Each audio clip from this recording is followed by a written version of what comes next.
This is Siddharth Maske.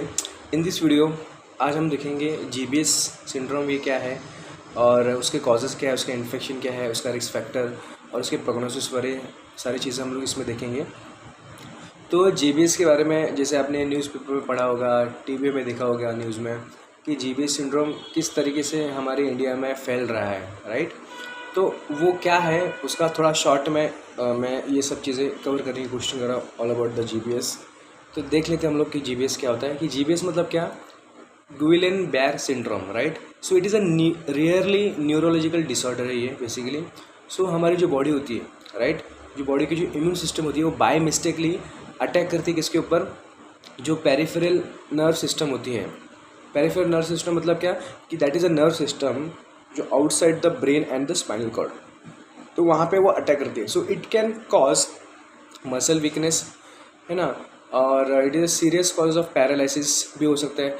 सो ये सब चीज़ें उसमें इन्वॉल्व हो जाती है जब नर्वस सिस्टम जो है वो डिस्ट्रॉय करता है अपनी ही इम्यून सिस्टम, राइट। इसके कॉजेज़ क्या क्या हो सकते हैं, जैसे GBS usually triggered by the infection which is the most commonly triggered by the viral or bacterial infection. The body immune system responds to the infection, but some case in the begin to attack the peripheral nerve. The exact cause of the why it is happening, it is not full understanding why it is exactly the causes of the or reason of the GBS syndrome. But common trigger are including like infections जैसे चीज़ें हैं इसमें including होने वाली, लेकिन इसमें most probably देखा गया है कि वायरल और बैक्टीरियल ये ज़्यादा करके इन्फेक्शन जिससे ये है कॉज होने की शक्यता इसकी हो रही है। बट इसके अलावा भी बहुत सारे और रीज़न हो सकते हैं।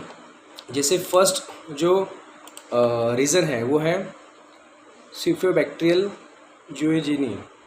ये बेसिकली एक बैक्टीरिया है जो फूड पॉइजनिंग कॉज करता है। उसके अलावा CMV है, राइट। उसके अलावा EBV वायरस है, इन्फ्लुएंजा वायरस है, जीका वायरस है, कोविड है ना। इन सम केसेस में भी देखा गया है कि इसके वजह से भी होने की शक्यता हो रही है, राइट। अब अगर हम लोग इसके वैक्सीनेशन की बात करें, so rarely GBS has a link to the certain vaccines, right. So particularly the flu vaccines, but they are not risk is very low. So इसके ऊपर अभी वैक्सीन का काम हो रहा है, राइट। सो सर्जिकली प्रोसीजर और trauma can also sometime trigger the GBS conditions.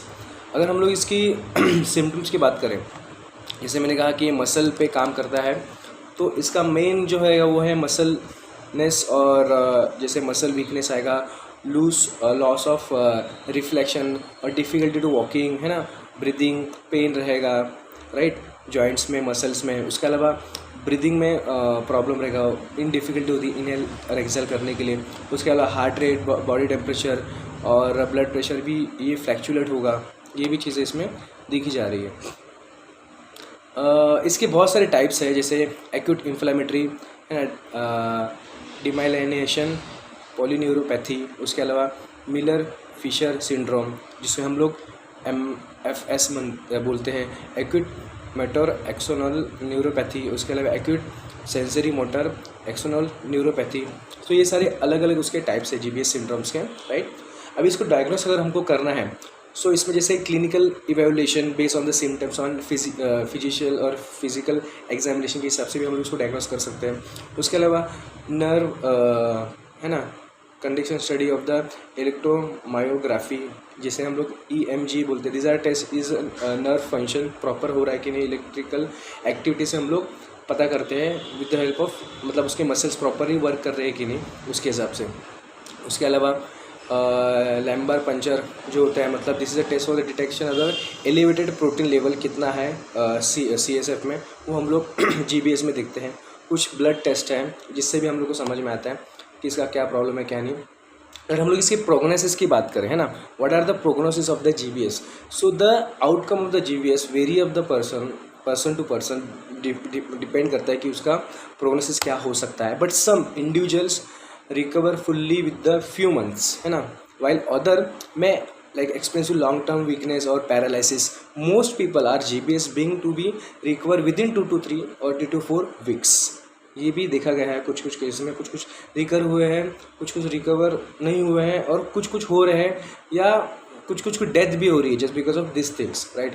अब इसके कॉम्प्लिकेशंस क्या क्या हो सकते हैं, जैसे रेस्पिरेटरी फेलियर हो सकता है, that is a one complication, blood clots हो सकता है, ऑटोमेटिक है ना डिस्फंक्शनिंग जो है वो हो सकती है, ये सब चीज़ें प्रॉब्लम जो है वो आ सकती है। अब इसके रिस्क फैक्टर की हम लोग अगर बात करें, सो एज है ना, GBS can affect anyone but is more common than adult and older adult. इसमें वो देखा गया है इन्फेक्शन, प्रीवियस इन्फेक्शन जैसा जैसे CGOG जो मैंने बताया कि वो फूड पॉइजनिंग वाला बैक्टीरिया है, और virus can increase the risk of the GBS syndrome, right? Vaccination. See, through our some vaccination are the associated with the small increased risk. The risk is the much lower than the risk of the getting the GBS after and infection.